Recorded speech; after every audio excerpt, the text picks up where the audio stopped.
What's up, guys? Welcome back to Newswave. So over the weekend, I checked out the latest trailer for Final Fantasy VII Remake, and it was probably a very bad idea because I think there's some out-of-context spoilers in there, just in case anyone wants to go watch it. Be careful about that, but we're getting so close. We're within the week of release. I was getting excited, and Square puts out this trailer, and now I'm really hyped, by the way. But just a heads up, if you don't want to be spoiled by anything that seems to be towards the end of the game, don't watch that trailer. Just wait till Friday. Today, though, we have some things to go over, which includes E3 and, well, it's grim-looking future. We'll say that. They gave us dates for next year, but it seems like at this point, publishers and developers really are not taking the show that seriously anymore. Even turning down the idea, it seems, of a digital presentation with E3 this year. Also, we have to talk about what is strangely the biggest mystery right now, and that's Cooking Mama on the Switch. Yeah, I know, right? It's strange, but there are some odd things around this title that we have to go over here. Kind of what's happened, because over the weekend, some big time speculation rumors started forming. So we're gonna go over all of that today. As always, guys, if you enjoy these videos, make sure to hit that like button, helps out a ton. And if you're brand new here, hit that red subscribe button down below. And we're gonna start today with Final Fantasy IX on the PC, because strangely, Square, they pushed an update that erased the whole thing. I don't really know what this is about, but people took to the Steam forums and started realizing, hey, I updated to this, what would be, to me, like a stability update or something little that doesn't really have any patch notes, nothing like that.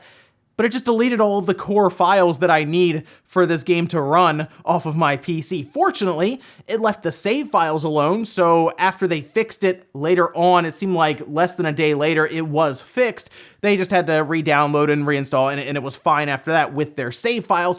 It's just weird to think that an update pushed to your PC for a game could just delete it completely. Like, that's very odd. I have no idea that happens. Seems like, to me anyway, a bit of a mistake, an accident, at least I would hope so.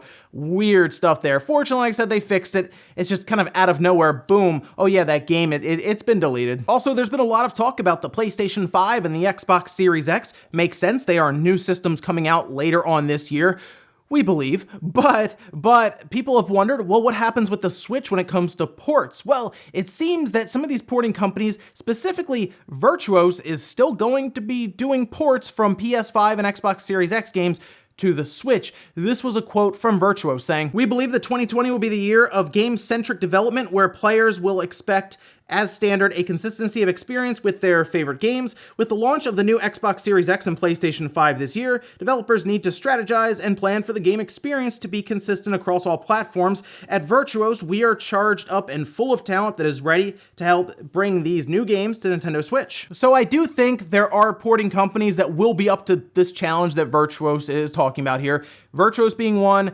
Panic Button being another, and then probably Iron Galaxy, just off of the top of my head. I think they would be more than happy to take a shot at this. Would it work out? That's honestly hard to say. We've seen some crazy ports, right? Where like Call of Duty was put on the Wii, which it didn't look great, but it was still there. We've also seen Call of Duty pushed to the DS. Again, that one looked pretty, actually that one looked really, really bad, but it was still there. I do think because of the Switch's install base, some of these ports will be attempted. Do we ever see them? That is, of course, the question, because not everything makes it out of QA, not everything makes it out of the development room, just because maybe they can't get it working correctly, but Unreal Engine 4 surely will end up on the next platforms, and that is compatible with the Switch, so that will most likely help these different porting studios along as well. But I do think, yes, some PS5 and Xbox Series X third-party games will also be ported to the Switch, which that will be very interesting to see. Oh, and we had talked about PlatinumGames doing their April Fool's joke for that fourth announcement, which frustrated everyone, but like I kind of thought and many others, that wasn't their real, they were just having fun on April Fool's Day, and it does look like that is the case because they tweeted out that there is a bonus stage coming, and that is most likely their actual fourth announcement. So anyone who wanted like the next Akami or Beautiful Joe, it probably still won't happen, but fortunately there's still a little bit of hope, and my hope is that it is just a new game of some kind from Platinum. I'd love to see a sequel to a series that we all like, but hey, why not do another brand new title? I know they have Project GG, but hey, Platinum has the bankroll now, right? And let them take a shot at something else new next to Project GG. Or yeah, you can just give us Akami too, that'll work. And guys, with some of the quick news out of the way, let's get into the bigger stuff. Let's start with E3 2021. there's not going to be an E3 2020, it appears. Now, we had already known that the typical or the traditional E3 2020 wasn't going to happen, as the ESA mentioned that it was canceled, essentially, but they would look into a digital showcase of some kind, right? No clue what that was going to look like. I don't even think they did. It was definitely on the fly, but it does seem like they at least put a pitch together, but it was kind of rejected by publishers and developers. I get most likely they said, hey, we're going to go do our own thing, and it looks like they kind of have at this point, partnering with IGN. But let's take a quick look at the new dates for 2021. That'll be June 15th through the 17th, as the ESA says that they're going to do a reimagined E3. No clue, once again, what that even means. I don't even think they do. They're just throwing words out there right now. But I did mention ESA tried to push some type of E3 event to publishers and get them to sign on for it. Well, Mike Futter here on Twitter had this to say. More on the E3 story. The ESA apparently tried a last-ditch effort to woo publishers. They apparently pitched them a couple weeks ago and was shot down. The pitch proposed partnering with a variety of people, but there's something very interesting about the pitch. Here's the slide from the pitch. Andrea Renee is a smart partner. Good Morning America is a choice. Yeah, I don't know what Good Morning America is doing in there, but okay. But what stands out, IGN, which along with a number of ESA member publishers, essentially just told E3, we don't need you. I mean, think about these big news outlets and publishers and all this stuff saying, yeah, we can access the internet as well. We don't really need you guys to help us with that. We can organize it. And you know what? IGN is doing just that because they announced their own event this year. So in June, IGN will be holding the Summer of Gaming event, and they've already started collaborating with partners like 2K, Square, Sega, Bandai Namco, Amazon, Google Stadia, Twitter, Devolver Digital, THQ Nordic, and more. So what this looks like to me is all of the third-party companies that would normally show up on like Nintendo, Microsoft, or Sony's stage and just kind of present alongside of those first-party games, kind of seems like IGN is getting together and saying, hey, why don't we do one big show and you guys can just kind of come together with us and we'll just hold it here, right? It'll be like this big show where everyone's slotted in and scheduled, and we can run, if you have a digital showcase, you can do that here. That way it's organized similar to E3, but they don't probably have to pay, I assume anyway, those crazy E3 prices. We're talking tens of millions of dollars in some instances, which is still mind-blowing for me for what these companies probably could do nowadays with the reach of social media and just their own brand name. It's like, does Square really need to go to E3 and say, we got to hold this big thing, otherwise people won't know that Final Fantasy VII Remake is a thing? No, they drop something on Twitter and it trends immediately. Yeah, so E3, unfortunately to me, in its current state, which is this trade show that was open to the public that doesn't even know what it is, it's probably going to go by the wayside now as we move towards, again, I'll say it, the digital era. Now, IGN's going to have more information for us about this Summer of Gaming event, and we'll look forward to it. I think it's going to be really neat. I mean, to me anyway, it's going to be IGN hosting these different live streams, kind of scheduling them out, making sure everyone's good to go, and I expect to see some big announcements here, and that's good that we have something to look forward to in June, because surely we'll have Microsoft, we'll have Nintendo, and I bet you Sony is probably lining something up around that time themselves. So while E3 isn't gonna be there, I think we're still gonna have a lot of gaming stuff to look forward to. Next up, let's talk about this Cooking Mama Cookstar mystery. So this is strange. Before, Cooking Mama Cookstar was supposed to come out in March, so last month, right, 2020. It was just supposed to come out. It seemed pretty harmless. We had trailers for it, and it was on the eShop, and had a full page on Nintendo's store, and then all of a sudden, it disappeared. No, seriously, it's just like, it's gone. In fact, the only way you can really get it right now as of this recording is if you're fortunate enough to find it at a store, like a GameStop where you reach through the door and grab it apparently, or like Target or Walmart. They still were fulfilling pre-orders at some of those locations. So physically, you're still able to get it, but something happened to where it was just pulled down, and that is where we start getting into some of the crazy parts of this odd event that's now being called a mystery. It seemed that on Discord, things were being passed around that it was actually mining cryptocurrency in the game, which is super weird, but this was shared on Twitter. It says, "This is urgent. Apparently, if you own Cooking Mama Cookstar, uninstall that immediately. It's using your system to mine cryptocurrency and potentially handing your personal info as well credit to Cyber Shroom for the heads up." And that sounds crazy, right? You're like, wait, a game is using the Switch, which I can't imagine is very good at mining cryptocurrency anyway, but it's using that to mine cryptocurrency while I'm playing this game, because people were reporting that their battery was draining faster than usual. They were hearing their fan spin up. It was getting hotter than you think it would for something like Cooking Mama. And then people pulled up old press releases for this game, and it did not look good. This is what it said. Blockchain-powered video game publisher Planet Digital Partners today announced the details around its first portfolio game, Cooking Mama, coming home to Mama for Nintendo Switch, a reboot of the top-selling family-friendly cooking game franchise Cooking Mama. The game will be available fall 2019 and be the first game to integrate blockchain technology on major consoles. Gaming is a $135 billion industry with little opportunity to invest outside of large public game publishers. We are using blockchain to add new innovative gameplay that investors can now have equity in. Putting aspects of Cooking Mama on chain will take the user experience to a whole new level, reinvigorate a popular game franchise that many grew up with, and give investors an opportunity to make handsome returns through a digital preferred sharing offering. Well, that does sound pretty bad. However, this press release apparently was basically retracted and deleted off the internet, and it doesn't appear anyway right now that the game is shipping with anything that would actually mine cryptocurrency. Now, people look at blockchain and immediately attach it to cryptocurrency because blockchain is used to keep track of all of the different cryptocurrency that's mined and exchanged and all of that. But blockchain can also be used to keep track of different things and used in DRM, for example, where unique IDs are attached to literally copies of the game. I actually wondered if this is something that some of these companies might look into going forward to possibly get to a point where digital games could be used and even traded back and forth or traded in, as each one would have its own unique ID. But honestly, I'm not smart enough to know how all of that would work. Now, Ryan Brown was able to track down the developers of this game on Twitter, and this is what they had to say. "As the developers, we can say with certainty there is no cryptocurrency or data collection or blockchain or anything else shady in the code. The Nintendo Switch is a very safe platform with none of the data and privacy issues associated with some mobile and PC games." This was from First Playable,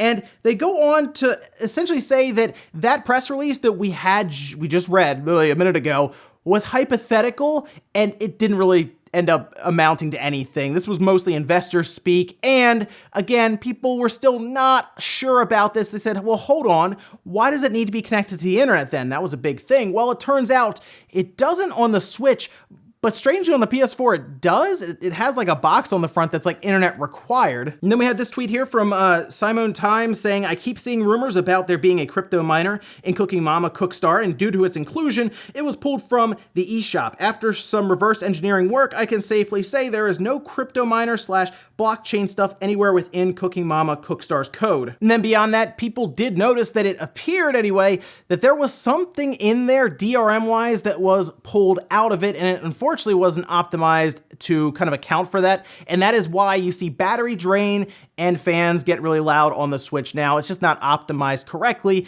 Maybe a patch will go out at some point, but right now the question is, why is it pulled from the eShop then if everything's on the up and up with it? And to be honest, what's really funny about this, most likely it's for something like a rating issue, which we have seen in some games. I remember there was like a mini golf game that got pulled from the eShop because it turns out one of the posters in the bedroom level had, we'll say, some not rated E for everyone material on it, and they had to kind of fix that, re-rate it, and put it back up. There's also the possibility that there is licensing issue around Cooking Mama in some way, as it seems that the publisher making this, which said Planet Digital Entertainment, doesn't even list the game on their website. So I don't even know how all of that is working out, because there have been several license holders for Cooking Mama in the past. So while it does look a little weird out there, I will admit, with Cooking Mama, I do think the rumor of it actually mining cryptocurrency got a little out of hand, and at this point, no one's really looked through the code that is putting that rumor out there. Data miners have, and they have confirmed that there is nothing like that on there. So it's an interesting thing that's happened here because it disappeared from the eShop and people were looking for reasons why. It just seems that there is some kind of rating issue. But I do think the publisher or the developer should figure out what exactly happened here and why it's down from the eShop and put out some kind of message or something, because until then, this will continue to spread that it is literally using your Switch to mine cryptocurrency for them. So, you might want to stomp that rumor out as soon as you can. Also, just a heads up, there's a chance that this game, let's just say it stays off the eShop, might end up being one of those rare Switch games at the end of its life. So, I guess if you see a physical copy, you could pick it up and leave it sealed, and it might be one of those things we look back on and say, wow, you remember when everyone freaked out thinking this thing was mining cryptocurrency? Or maybe that's a rumor that lives on, and everyone just recalls that it did that, and that's why it's worth thousands of dollars now. And in our last bit of news, let's talk about some game ratings that were spotted. Of course, whenever we see these game ratings, usually it does mean that they are happening in some way. They'll come out at some point. It costs money to rate these things through the ESRB, for example, and that's where our first rating comes from. It is Saints Row the Third Remastered. They have it listed for the PlayStation 4, the PC, and the Xbox One, and why didn't they do like the second one? I think the second one would have been a better one. We just got Saints Row the Third released even on the Switch pretty recently, right? And I guess that is the most popular one, now that I think about it. Everyone really likes the third one that I've talked to or I've seen, or that's the one that has the most conversation online, but I think 2 really could have used that remaster. But it does appear that that is a thing that is happening. No idea when. The ESRB rating just says that it has been rated. Maybe look towards a random Twitter announcement, or it could be something shown at IGN Summer of Gaming. The other 2 games are pretty interesting. Well, one is really interesting to me, and that is Mafia 2 Remastered. Mafia 2 was a pretty good game. That was out on the 360, the PC, and the PS3 back in 2010. That getting a remaster would be pretty cool. They didn't list any type of platforms or anything. It could be on all of them. We'll see whenever we have that unveiled to us. And the other one is SNK Gals that I've never played, and that's because it's on the Neo Geo Pocket Color. That would be kind of neat to see brought up to current times and put out on the eShop or the PlayStation Network or something. Maybe it's even part of a collection, or it's maybe a pre-order bonus. But a couple of game ratings here and there, Mafia 2 to me anyway, being the most interesting one to see how it gets remastered and what platforms it hits. And we'll finish up with the comment of the day as you're seeing here. This one is from Zalito saying, I don't care about any delayed game. I only hope that Cyberpunk 2077 will not get affected. So, CD Projekt Red has mentioned in several interviews since its original delay from April into September that is pretty much their set date. Like, they're not looking to delay it again.